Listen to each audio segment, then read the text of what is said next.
नमस्कार, 5 बजे खबरों में आपका स्वागत है। मैं हूं अखिलेश शर्मा। मुंबई में आंदोलनकारी किसानों ने अपना फैसला बदलते हुए अब राजभवन नहीं जाने का ऐलान किया है। दरअसल राज्यपाल भगत सिंह कोश्यारी राजभवन में मौजूद ही नहीं है।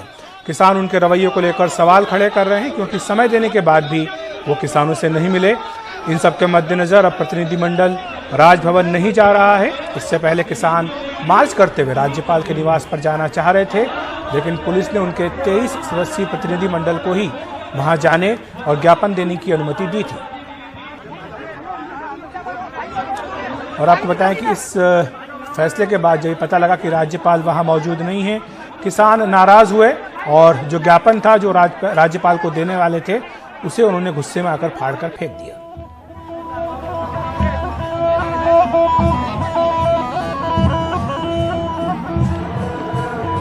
हम चलेंगे, हमारे सहयोगी सुनील सिंह थोड़ी देर में हम इसके पास चलेंगे, लेकिन जो तस्वीर आप देख रहे हैं, किसान पहुंचे हैं वहां। करीब 20 से भी अधिक जिलों से हजारों किसान आज पहुंचे हैं और आज़ाद मैदान पर लगातार उनका धरना जारी है। आज़ाद मैदान में शरद पवार ने भी किसानों को संबोधित किया। उन्होंने किसानों को लेकर सरकार के रवैये पर कड़ा एतराज किया। 7 दिवस झाले उन्हातानाचा थंडी वाल्याचा विचार न करता तो पंजाब मधला, तो हरियाणातला, तो वेस्टर्न यूपीचा शेतकरी त्या ठिकाणी बसलाय। देशाच्या प्रधानमंत्र्यांनी काही चौकशी केली त्याची, ज्याचा उल्लेख या ठिकाणी आत्ता केला, सांगितलं गेलं की हा पंजाबचा शेतकरी। अरे पंजाब म्हणजे काही पाकिस्तान नाही। पंजाबचा शेतकरी काही साधा शेतकरी आहे। स्वातंत्र्याच्या आंदोलनामध्ये जबरदस्त किंमत देणार, जालियनवाला सारखा इतिहास घडवणारा। 2 महीने से अधिक से समय से चल रहे किसानों के आंदोलन ने काफी रफ्तार पकड़ ली है। दिल्ली में ट्रैक्टर रैली को अनुमति मिलने के बाद अब 26 जनवरी यानी कल होने वाली इस रैली के लिए किसान तैयारियों में जुट गए हैं। बड़ी संख्या में ट्रैक्टर और किसानों का दिल्ली बॉर्डर पर आने का सिलसिला जारी है। कहीं ट्रैक्टर सजाए जा रहे हैं तो कहीं समर्थन के लिए हस्ताक्षर अभियान चलाया जा रहा है। Singhu border, Tikri border, Ghazipur border की तस्वीर आप देख सकते हैं। मुंबई के आज़ाद मैदान की भी तस्वीर हम आपको दिखा रहे हैं, जहां किसान वहां पर काफी संख्या में पहुंचे हैं। यहां राज्य के 21 जिलों के 10,000 से ज्यादा किसान जमा हुए। इनमें महिलाओं की भी अच्छी खासी संख्या है। ये पहले तय था कि आज़ाद मैदान के प्रदर्शनकारियों में से 23 लोग राजभवन जाकर राज्यपाल को ज्ञापन देंगे, लेकिन राज्यपाल भगत सिंह कोश्यारी किसानों से नहीं मिले, जिसे लेकर किसानों ने नाराजगी भी जताई और ज्ञापन फाड़कर फेंक दिया।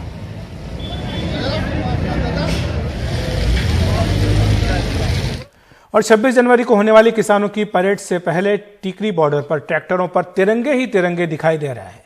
किसानों का कहना है कि तिरंगा उनका मान और सम्मान है। एक तरफ देश के जवान परेड करेंगे, वहीं तिरंगे के साथ किसान भी ट्रैक्टर परेड निकालेंगे। मैं टीकरी बॉर्डर पर हूं। यहां पर 26 जनवरी की ट्रैक्टर परेड की तैयारी चल रही है और सभी ट्रैक्टरों पर, लगभग सभी ट्रैक्टरों पर जो एक खास बात दिखाई दे रही है वो ये है कि सभी पर ये देखिए तिरंगे लग गए हैं।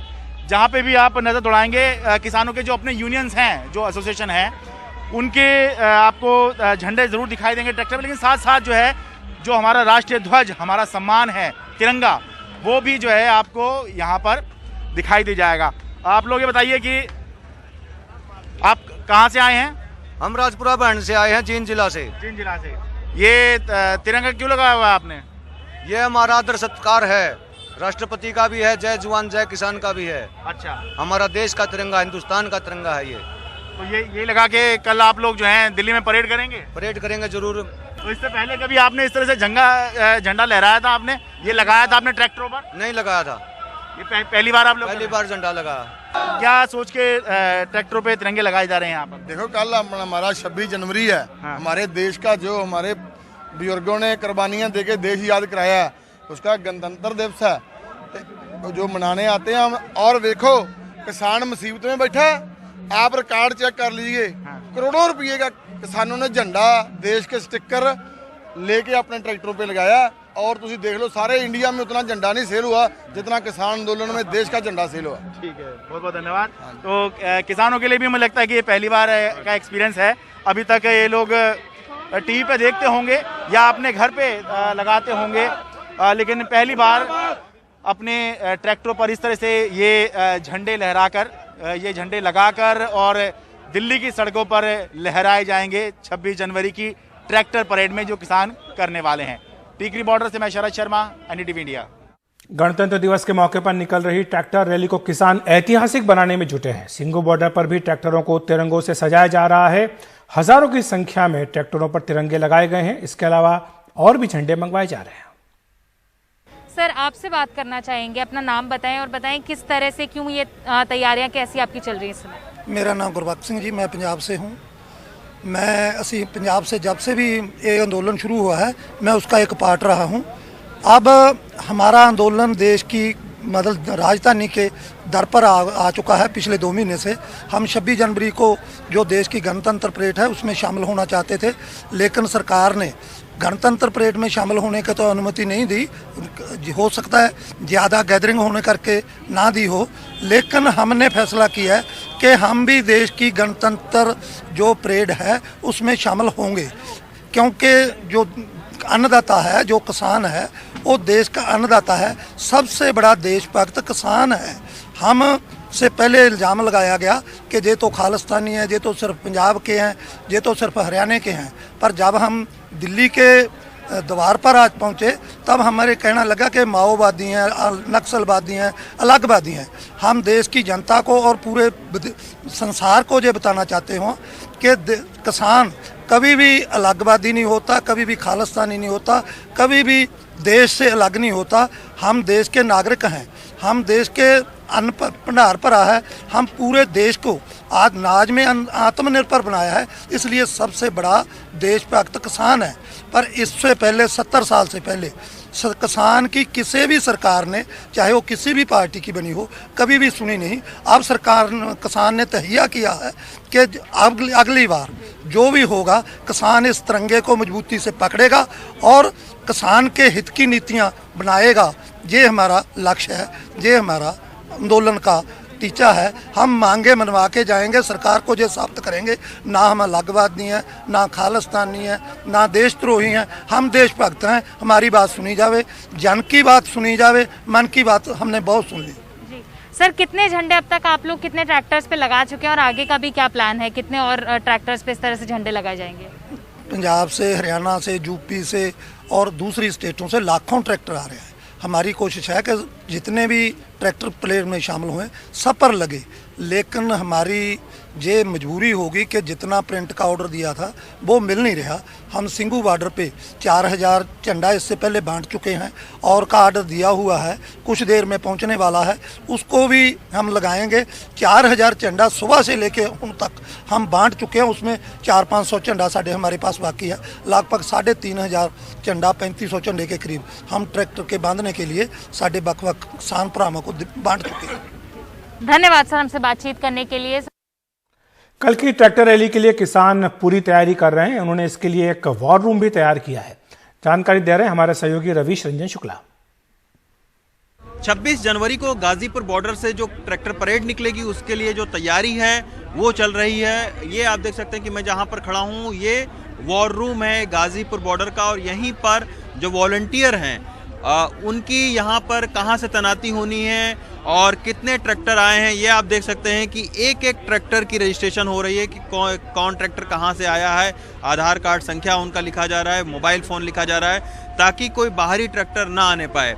इस पूरे हज़ारों की तादाद में लोग हथियार न लेकर आ पाए, इसके लिए भी वॉलंटियर की टीम लगी है जो हर एक किसान का मेटल डिटेक्टर से तलाशी ले रही है। जितेंद्र सिंह जीतू हैं जो कि हेड हैं यहाँ पर वॉर रूम के। जीतू भाई ये बताओ कि कल 26 जनवरी को परेड है, कोई हिंसा की छुटपुट घटनाएं भी ना होने पाए, इसके लिए आप लोगों की ओर से क्या तैयारी की गई है? कितने वॉलंटियर्स को लगाया गया आपने? सबसे पहले तो मैं यही कहूँगा कि कोई छोटी सी भी हरकत ना हो, इसके लिए हमारी तैयारी आज से नहीं 3-4 दिन से चल रही है। आप देख ही रहे हो कि 3 जोनों से चेकिंग चल रही है हमारी आधुनिक मेटल डिटेक्टर के साथ। जितने भी एंट्रेंस पॉइंट है वहाँ पर भी कर दिया है।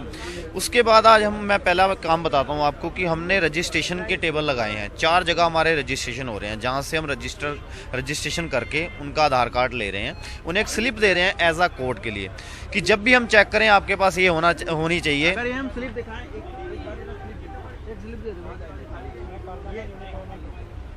ये आप देखिए, ये इस तरीके से खाली स्लिप, ये खाली स्लिप आप लोग दे रहे हैं। जी, ये स्लिप है, इसमें हमारे अथॉरिटी के साइन है जो यहाँ पर कर रहे हैं। अच्छा, अगर बाई चांस हमें किसी का होता है कि भी कोई बाहर से ना लगा दे तो ये एज अ चेकिंग के लिए उनके पास रहेगा आई कार्ड के लिए। अगर ये नहीं होगा तो वो हमारे संदेह में आएगा। अच्छा। उसके लिए और हमने 300 से ज़्यादा हमने वॉलंटियर की टीम जो है हमने तैनात कर दी है।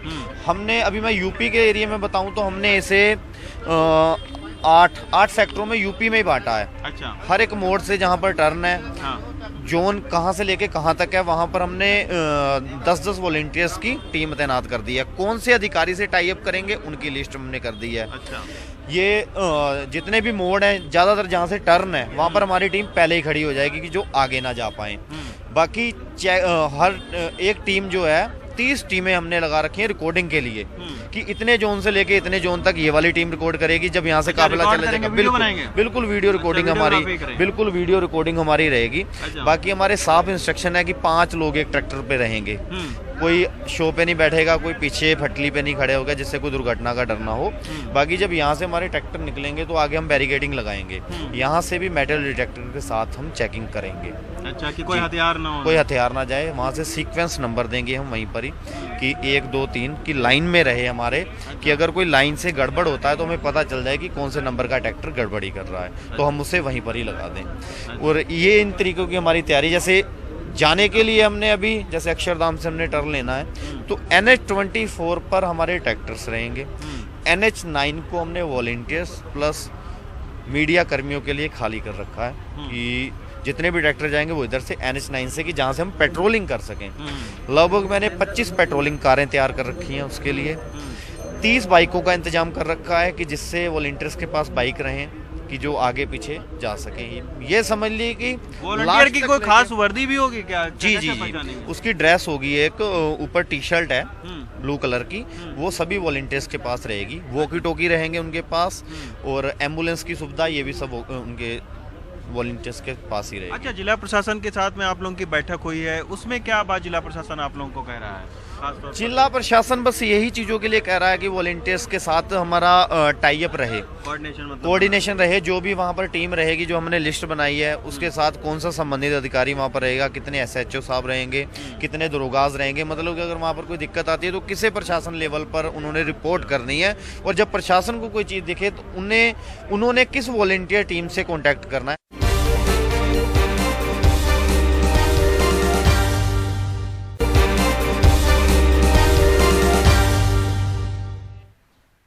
दिल्ली में कल की ट्रैक्टर रैली को लेकर किसानों की तैयारी जोर शोर से जारी है। तरह तरह के ट्रैक्टर देश भर से आ रहे हैं। एक ट्रैक्टर है बाहुबली जो सबका ध्यान खींच रहा है। अधिक जानकारी दे रहे हैं हमारे सहयोगी शरद शर्मा। मैं टीकरी बॉर्डर पर हूं और टीकरी बॉर्डर पर जो ट्रैक्टर सबसे ज्यादा आकर्षण का केंद्र बना हुआ है किसानों के बीच, वो मेरे ठीक साथ में है। ये देखिए, ये ट्रैक्टर ऐसा है कि पहली बात तो आप जैसे देखेंगे तो आप कहेंगे ये ट्रैक्टर नहीं है, ये कुछ अलग ही कमाल किया हुआ है। थोड़ा ये देखिए, मैं दिखाने की कोशिश कर रहा हूँ आपको। इसमें पहली बात तो जो पहली नज़र में दिखाई देता है वो ये है कि हर चीज़ 2-2 हैं। आगे के टायर जो दिखाई दे रहे हैं ये भी 2 हैं। ये साइलेंसर जो हैं जो लगे होते हैं आमतौर पर ट्रैक्टर में, वो एक ही होता है, इसमें 2-2 लगे हुए हैं।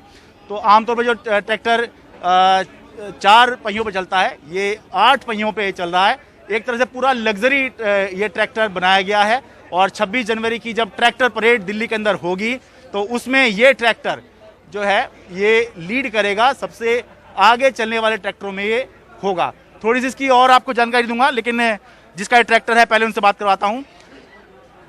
सुनील गुलिया है मेरे साथ में, जो कि प्रधान है 84 खाप गुलिया खाप के जहांगीरपुर से। जी थोड़ा सा बताइए जी, कितना खर्चा आया इस तरह का ट्रैक्टर बनाने में और किस सोच के साथ ये आपने बनवाया है? जी देखिए, इसमें 35-36 लाख रुपए ट्रैक्टर में लग चुके हैं और ट्राली इसकी पीछे लगी हुई है, वो 5.5 लाख रुपए ट्राली में लगे हैं। और मंशा हमारी, हम खाप के प्रधान हैं। हमारे खाप का कोई भी सामूहिक विषय होता है, उसमें हम इसमें बैठ के इसकी शान की सवारी को जो है ना, हम इसमें लेके वहाँ पहुँचने का काम करते हैं। अच्छा, तो कितना समय लगा इसको बनाने में आपको? एक तो ये आप बता रहे हैं आपकी सामाजिक प्रतिष्ठा का प्रतीक है आपकी।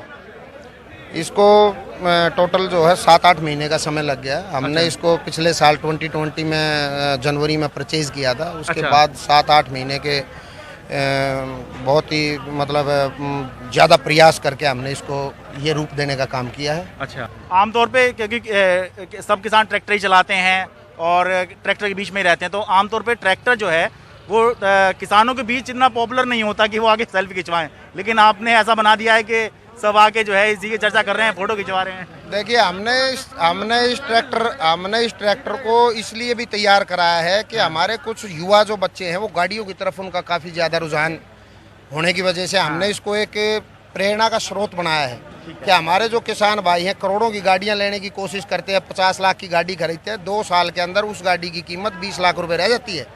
तो हमने ये देखा है कि आप लोग अपनी प्रतिष्ठा को गाड़ियों के माध्यम से दिखाने का काम ना करें। आप लोग ऐसा काम करें कि ट्रैक्टर जो है वो भी आप लोगों की जो है प्रतिष्ठा का जो है बहुत ऊपर ले जा सकता है। तो हमने इसको ऐसे तैयार करा है कि आज इसके सामने ऑडी, BMW, मर्सिडीज, बेंज भी गाड़ियां फेल हैं। तिरंगा जो है इसके ऊपर लगाया गया है। बस आखिरी में ये बता दीजिए, तिरंगा किस सोच के साथ आपने साथ में लगाया है? देखिए, हम तो राष्ट्र भगत हैं और तिरंगा हमारी शान है। हमारे फादर साहब जो है 1957 में मिलिट्री में भर्ती हुए थे, गार्ड ग्रुप में हमारे पिताजी थे और कैप्टन से हमारे फादर साहब जो है रिटायर हुए और हमारे फादर साहब ने 5 साल की सर्विस में ही सन 1962 की लड़ाई लड़ने का काम किया। कल जब आप ट्रैक्टर लेके निकलेंगे ये, तो सही मायनों में जय जवान जय किसान हो जाएगा आपका। जय जवान जय किसान और जय पहलवान। हमारे घर से हमारे छोटे भाई जो हिंद केसरी पहलवान रहे। देखिए, मैं यहाँ पर असल में खड़ा भी नहीं हो सकता हूँ क्योंकि इतनी लोगों ने घेर रखा है इस ट्रैक्टर को। ये देखिए, ये है ट्रैक्टर। ये देखिए, दो साइलेंसर हैं और दिखाने की कोशिश करता हूँ, हटिए इधर। ये देखिए, ये 2 टायर हैं, देखिए आगे। ये कैसे तो मुड़ेगा, ये भी आसान काम नहीं होगा। थोड़ा हटाइए जरा और दिखाऊं मैं,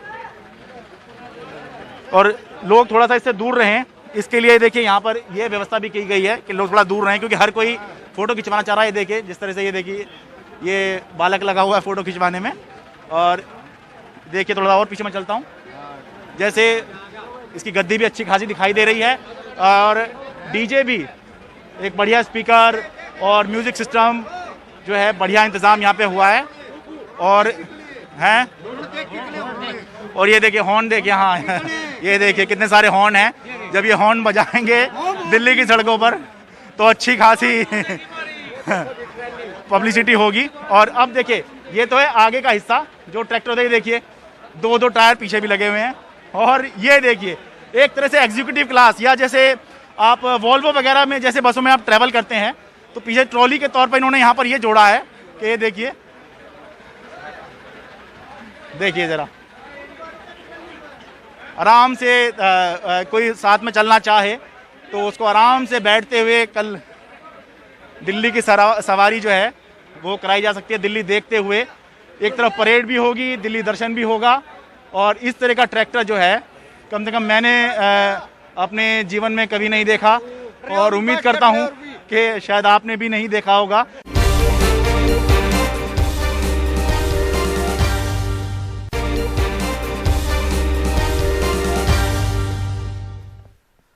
कृषि मंत्री नरेंद्र सिंह तोमर ने बयान दिया है कि अगर किसान ट्रैक्टर रैली के लिए 26 जनवरी के अलावा कोई दूसरा दिन चुनते तो बेहतर होता। उन्होंने एक बार फिर दोहराया कि सरकार बातचीत के लिए सकारात्मक है। यह बात सही है कि किसान संगठनों से बातचीत होती है, बातचीत पर कई बिंदुओं पर सहमति भी बनती है, लेकिन फिर समय के बाद वो चीज खत्म हो जाती है।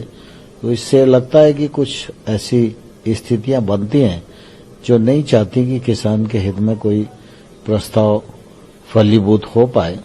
लेकिन मुझे अभी भी आशा है कि सकारात्मक दिशा में काम करने वाले और सोचने वाले संगठन आगे आएंगे और इस दिशा में आगे बढ़ेंगे और किसान के हित में सरकार पूरे खुले दिमाग से विचार करने के लिए तैयार है। मैं समझता हूं कि कुल मिला के 26 जनवरी हमारा गणतंत्र दिवस है इस दिन के अलावा किसी और दिन को भी चुना जा सकता था, लेकिन उन्होंने आंदोलन की घोषणा की। अब पुलिस प्रशासन उनसे बातचीत करके शांतिपूर्वक वो आयोजन संपन्न हो जाए और किसी प्रकार की घटना दुर्घटना न हो, ये चिंता किसान यूनियन की भी है, चिंता प्रशासन की, पुलिस की भी है। देश का अधिकांश भाग और अधिकांश किसान कानूनों के पक्ष में खड़े हुए हैं, लेकिन ये भी उतना ही सही है कि कुछ मात्रा में किसान इसका विरोध भी कर रहे हैं। भारत सरकार किसानों के प्रति पूरी तरह संवेदनशील है, किसानों के हित में खुले मन से विचार करने के लिए हमेशा तैयार रहती है। यदि किसी क्लॉज पर किसान को आपत्ति है और वो आपत्ति उनकी वाजिब है और कहीं हमसे कोई चूक हो गई है, तो निश्चित रूप से चर्चा के माध्यम से कोई अच्छी चीज है उसको स्वीकार करने में कभी पीछे हटना नहीं चाहिए। इसलिए सरकार ने अपनी तरफ से कदम बढ़ा के ऑफर दिया और मुझे लगता है कि आने वाले कल में रास्ते निकलेंगे और समाधान होगा। 12 साल की एक बच्ची पर यौन हमले को लेकर बॉम्बे हाईकोर्ट की नागपुर पीठ का एक फैसला सवालों से घिर गया है। इस मामले में जज ने आरोपी को पॉक्सो के मामले से बरी करते हुए कहा कि त्वचा से त्वचा का संपर्क न होने से यौन हमला नहीं है, यानी कपड़े के ऊपर से किसी बच्ची के साथ दुर्व्यवहार से पॉक्सो के तहत मामला नहीं बनता। इस शख्स को निचली अदालत ने पॉक्सो के तहत दोषी माना था, लेकिन हाईकोर्ट की नागपुर पीठ ने कहा कि ऐसे मामलों में और भी सख्त सबूत और गंभीर इल्जामों की जरूरत है। एक महिला ने शिकायत की थी कि आरोपी उसकी बच्ची को कमरे में ले गया था और उसके साथ उसने यौन दुर्व्यवहार किया था। नागपुर पीठ के इस फैसले को लेकर सोशल मीडिया पर बहुत सारे सवाल पूछे जा रहे हैं। बात करते हैं सिक्किम की, जहां भारत चीन के सैनिकों में झड़प हुई है। सिक्किम के नाकुला क्षेत्र में यह मामूली झड़प हुई है। वास्तविक नियंत्रण रेखा पर चीनी सैनिकों से 20 जनवरी को झड़प की खबर सामने आई है, जिसमें बताया गया कि चीनी सैनिकों ने एलएसी को पार करने का प्रयास किया था। यह सूत्रों के हवाले से जानकारी आई है। वहीं सीमा पर तैनात भारतीय जवानों ने उन्हें रोक दिया। बाद में लोकल कमांडर स्तर पर इस मामले को सुलझा लिया गया। हमारे सहयोगी राजीव रंजन हमारे साथ मौजूद है। राजीव, कुछ जानकारी मिल पाई है कि हालात ऐसे क्यों बने कि ये झड़प चाहे मामूली ही सही लेकिन हुई? देखिए, सेना की ओर से जो बयान जारी किया गया है उसके मुताबिक यही कहा गया है कि लोकल लेवल पर एक फेस ऑफ हुआ है और उसके बाद स्थानीय लेवल पर सुलझा लिया गया है। लेकिन जो हमें जानकारी मिल पा रही है कि सेम जिस तरह की घटना चीन ने पूर्वी लद्दाख में किया था, यहां पर भी कुछ करने की कोशिश की थी, यानी नए एलएसी बनाने की, एलएसी को पार करने की कोशिश की थी और भारतीय सेना के जवान जो वहां तैनात थे उनको उन्होंने रोक दिया और उसके बाद जो है टकराव वाली स्थिति हुई, झड़प पैदा हुई और उसको बाद में सुलझा दिया गया बातचीत के जरिए। दूसरी ओर आपको यह भी बता दें कि पूर्वी लद्दाख में जो पिछले मई महीने से जो तनाव चला है उसको सुलझाने के लिए नए दौर की बातचीत हुई कोर कमांडर लेवल पर। वहां पर भी कोई बहुत ज्यादा ब्रेक थ्रू नहीं निकला है, बस इतना कहा गया कि गतिरोध कम हुआ है। हालांकि आधिकारिक तौर पर बयान नहीं दिया गया है, लेकिन इसके बावजूद अगर माने तो लद्दाख से लेकर अरुणाचल तक जो चीन से लगी सीमा है वहां हालात तनावपूर्ण बने हुए हैं और सेना के जवान पूरी तरह से अलर्ट है, तैयार है इस कड़ाके की ठंडी में भी कि अगर चीन की ओर से कोई भी हरकत होती है, कोई भी दुस्साहस होता है तो उसका करारा जवाब दिया जाए। जी शुक्रिया राजीव आपका इस तमाम जानकारी के लिए। वक्त एक ब्रेक का।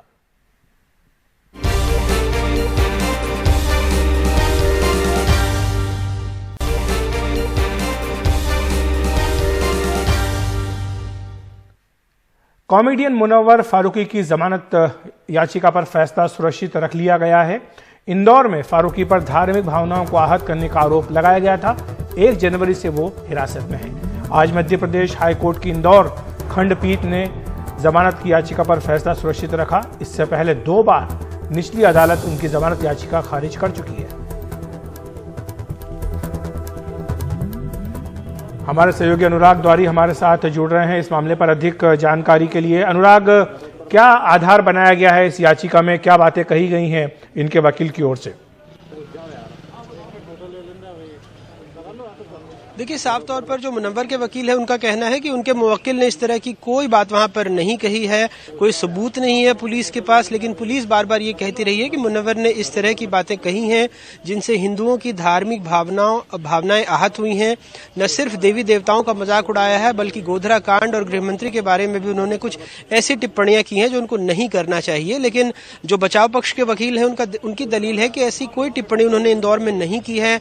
उनका शो शुरू होने से पहले वहां पर जो हिंद रक्षक सेना है, मालिनी गौर के पुत्र हैं एकलव्य सिंह गौर, जो मालिनी गौर हैं वहां की पूर्व मेयर रह चुकी हैं, विधायक हैं बीजेपी की, उनके बेटे ने उनके शो को रोका, उन लोगों को थोड़ा सा उनके साथ हाथापाई भी की और उसके बाद पुलिस को सौंप दिया। पुलिस ने एक दिन हिरासत में रखने के बाद उनको गिरफ्तार कर लिया और 2 अदालतों से। और पुलिस का कहना है कि अगर जैसे कई जगहों पर यह बात आई कि उनके पास कोई सबूत नहीं है, क्योंकि FIR में भी कोई बहुत ज्यादा स्पष्ट नहीं लिखा गया है, लेकिन पुलिस का कहना है कि अगर उनके पास सबूत नहीं होते तो 2 बार अदालत से जमानत याचिका खारिज नहीं होती। फिलहाल आज जस्टिस रोहित आर्या की बेंच में यह मामला आया था। 15 मिनट से कुछ ज्यादा वक्त तक सुनवाई हुई और उसके बाद जस्टिस रोहित आर्या ने इस मामले में फैसला सुरक्षित रख लिया है। उम्मीद की जा रही है कि 2 या 3 दिनों में इस बारे में फैसला आ जाएगा। लेकिन ये एक बड़ा अपने आप में गंभीर मामला है अनुराग, कि जिस तरह से 1 तारीख से लगातार वो जेल में अंदर हैं। 2 बार आपने बताया कि निचली अदालत उनको जमानत देने से इनकार कर चुकी है। तो ऐसे में निश्चित तौर पर एक बड़े कानूनी दखल की आवश्यकता इसमें हो सकता है कि उनको बाद में जाकर के हो, अगर उनको न्याय नहीं मिलता है तो। देखिए, जैसा मैंने कहा अखिलेश जी की साफ तौर पर पुलिस कह रही है कि उसके पास पुख्ता धाराएं हैं और चूंकि अगर आपको याद होगा तो ये वो वक्त था और ऐसी आशंका भी जताई गई कि ये वक्त था जब मालवा और निमाड़ के अंचलों में कई जगहों पर हिंसा हुई थी। तो पुलिस को ये भी आशंका थी कि अगर इस तरह की बात बढ़ने दी जाएगी, जब राम मंदिर चंदे के लिए रैलियां निकाली जा रही थी, कई जगहों पर पथराव हुआ था, कई जगहों पर पुलिस को कार्रवाई करनी पड़ी थी, तो उनकी आशंका ये थी कि इससे भी और हिंसा फैल सकती है। इस बात को भी आधार बनाया गया है। तो गंभीर धाराओं में मुकदमा दर्ज हुआ था और पुलिस बार बार ये कह रही है कि उनके पास ऐसे सबूत हैं, लेकिन जाहिर तौर पर अगर इसका ऐसे विश्लेषण किया जाए तो क्या किसी की टिप्पणी से आहत होकर आप इतने दिनों तक जेल में रखा जाना उचित होगा? क्या ये उचित नहीं होगा कि पहले बेल दी जाए, फिर इस मामले पर सुनवाई हो? ये तमाम ऐसी बातें हैं, लेकिन अगर कोर्ट के अंदर कानूनी दावपेच की बात करें तो इसमें फिलहाल वो पिछड़ते दिख रहे हैं। पिछली बार भी हमने देखा था हाईकोर्ट में ही सुनवाई में सिर्फ 100 मीटर की दूरी है तुकुगंज पुलिस स्टेशन की, लेकिन पुलिस ने कह दिया कि वो केस डायरी लेकर नहीं आई और इसके बाद मामला आगे बढ़ गया था। आज की सुनवाई में दोनों पक्षों ने अपनी दलील रख दी है। अब जज साहब ने कहा है कि वो 2-3 दिनों में फैसला सुनाएंगे।